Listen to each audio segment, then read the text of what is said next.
In this video, you're going to learn how to set up goals in Google Analytics and why this is probably the most important step for you to complete when you are setting up a Google Analytics account.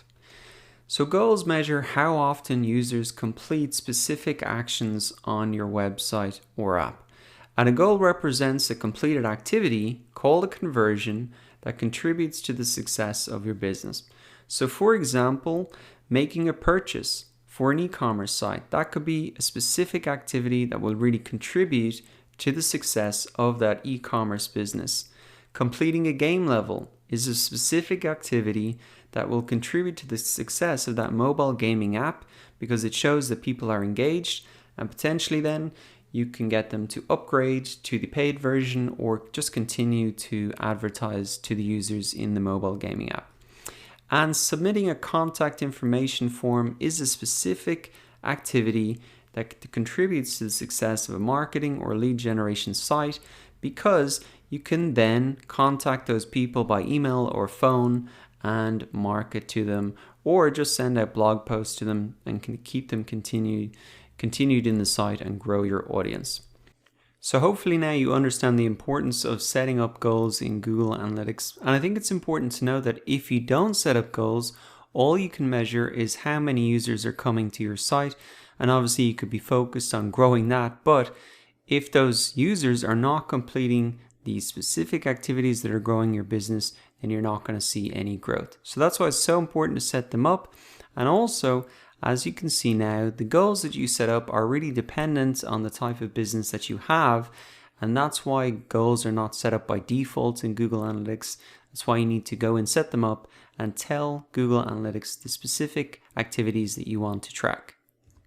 Setting up goals in Google Analytics is very simple. What you want to do is come down into the admin section, then come up across to goals, and then go ahead and click on add a new goal.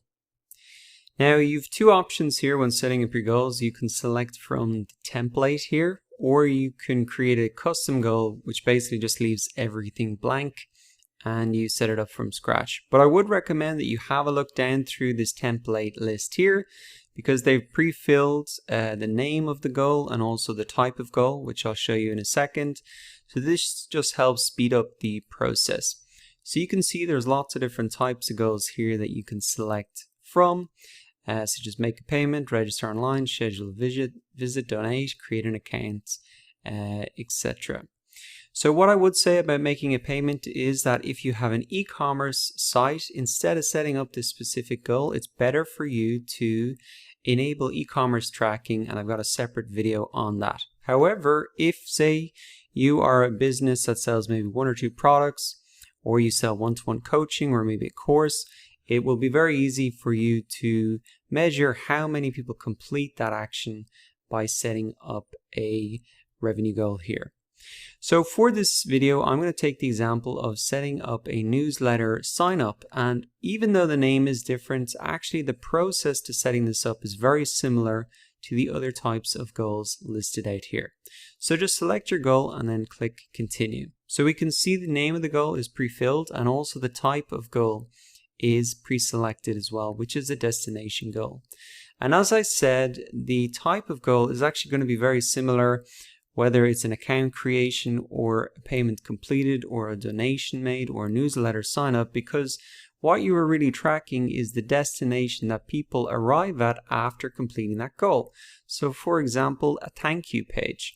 So after they sign up to my email list, they'll hit a thank you page, and I want to track how many people reach that page because that will allow me to measure how many people completed that specific activity that's important to my business.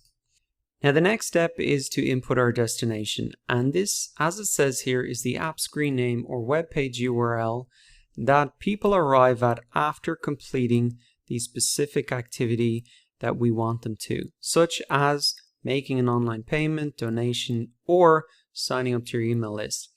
Now, in the vast majority of cases, this is just going to be a thank you page like it suggests here. And if you haven't got a thank you page set up in your site, just go into the back end, set that up, and then paste that in there. So by setting up this goal, what we will know that is every people who's arrive at that thank you page We know they can only have arrived there if, for example, they've signed up to my email list, and then I can really track how many people are doing that. Now, there are some optional options here to add a value or add a funnel. I'd say for the moment you can just skip that. And what you want to do is just re-verify the goal or verify the goal to make sure that it's working. You should see a small percentage like this if you've had data over the last 7 days. And then you can just go ahead and click save. So now I can see that the goal is set up and also that it is active. And also I can see that I have 18 goals left. So you have 20 goals for each Google Analytics property that you set up. So although we've set up a goal to track newsletter signups, the process is almost going to be identical for people who register for an account or make a payment or online donation, because you're always looking at how many people reached a specific thank you page or checkout page. So to recap, in this video, you have learned how to set up goals in Google Analytics and also why it is probably the most important step for you to complete when you set up a Google Analytics account.